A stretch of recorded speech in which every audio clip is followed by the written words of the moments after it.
요즘 주식시장 보면서 뭔가 좀 바뀌고 있는데 하는 생각 다들 한 번쯤 해보셨을 거예요.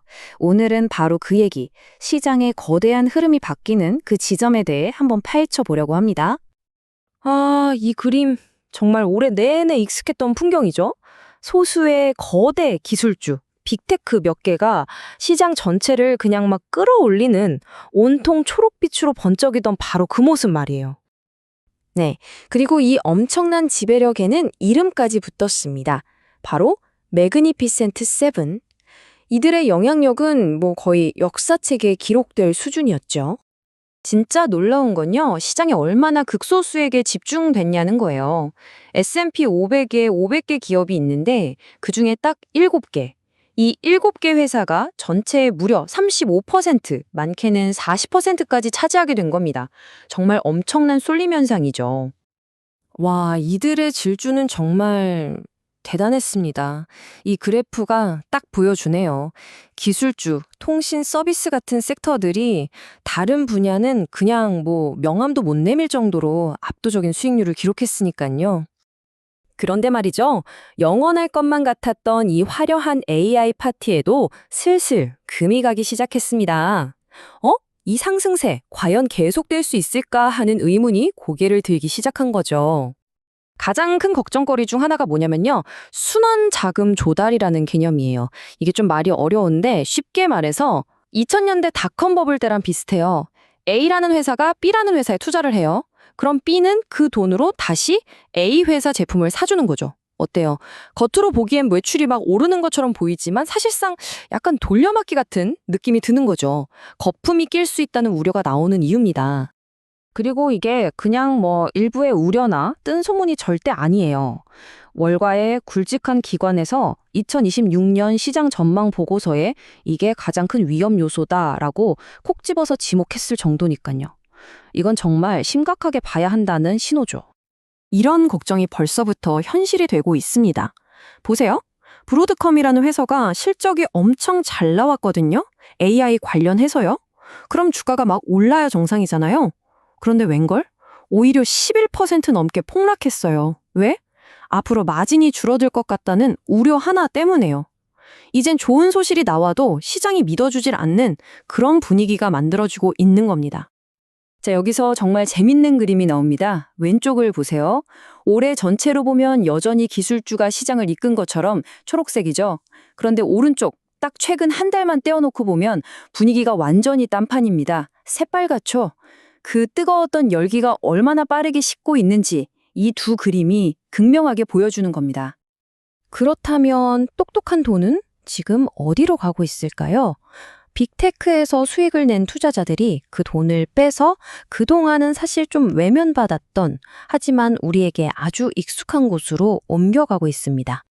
네, 요즘 시장은 정말 하루가 다르게 얼굴을 바꿔요.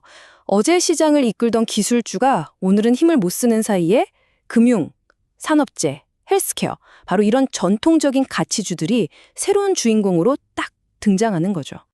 전문가들은 바로 이런 움직임을 로테이션 트레이드, 우리말로 하면 순환매라고 부릅니다.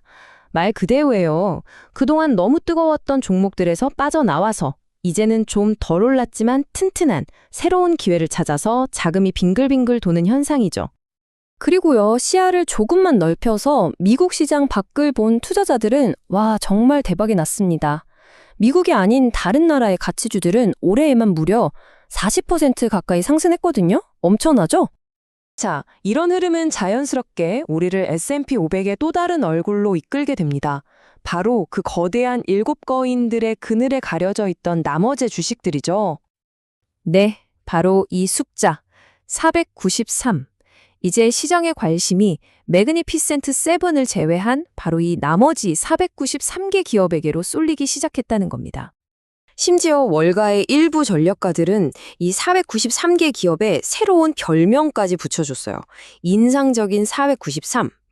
그러면서 뭐라고 하냐면 이제 매그니피센트 7 비중은 줄이고 이 인상적인 493의 비중을 늘려야 할 때다라고 말합니다. 이건 기존 투자 전략을 완전히 뒤집으라는 정말 대담한 주장이죠. 자, 그럼 가장 중요한 질문이 남았죠. 이렇게 정신없이 바뀌는 시장에서 우리 같은 투자자들은 대체 어떻게 해야 할까요? 이 거대한 재조정 시대를 헤쳐나갈 우리만의 투자 설명서는 어떻게 써야 할까요? 한 투자 전문가가 지금 시장을 아주 정확하게 짚어냈는데요. 지금은 그냥 불확실한 시장이 아니라 불안정한 시장이라는 겁니다. 이게 무슨 차이냐면요. 불확실하다는 건 그냥 안개 속이라 앞이 잘 안 보이는 거잖아요. 근데 불안정하다는 건요. 내가 딛고 서 있는 땅 자체가 막 흔들리는 거예요. 시장의 게임 룰 자체가 실시간으로 바뀌고 있다는 뜻이죠. 정말 한순간에 모든 게 뒤바뀔 수 있다는 얘기입니다. 그래서 요즘 새롭게 주목받는 전략이 바로 돈일가중 ETF라는 겁니다. 왼쪽은 우리가 아는 일반적인 지주예요. 덩치 큰 놈이 파이를 다 가져가는 시가총액 방식. 근데 오른쪽을 보세요. 모든 회사한테 똑같은 크기의 파이를 나눠주는 거예요. 이렇게 하면 그 잘 나가던 빅테크 몇 개가 휘청거려도 내 전체 계좌가 막 박살나는 그런 위험을 확 줄일 수 있겠죠. 결국 2026년 그리고 앞으로의 시장을 헤쳐나갈 핵심 전략은 이런 것 같습니다. 첫째, 더 이상 소수의 기술주에만 목매지 말고 다양하게 분산 투자해라. 둘째, 화려한 성장 스토리보다는 진짜 돈을 잘 버는지, 회사가 튼튼한지 같은 가치와 품질을 봐라. 셋째, 한쪽에 쏠리는 위험을 줄이기 위해 동일 가중 같은 전략도 한 번쯤 고민해봐라. 그리고 마지막으로 이런 변동성 자체를 당연하게 받아들이고 유연하게 대응하라는 겁니다.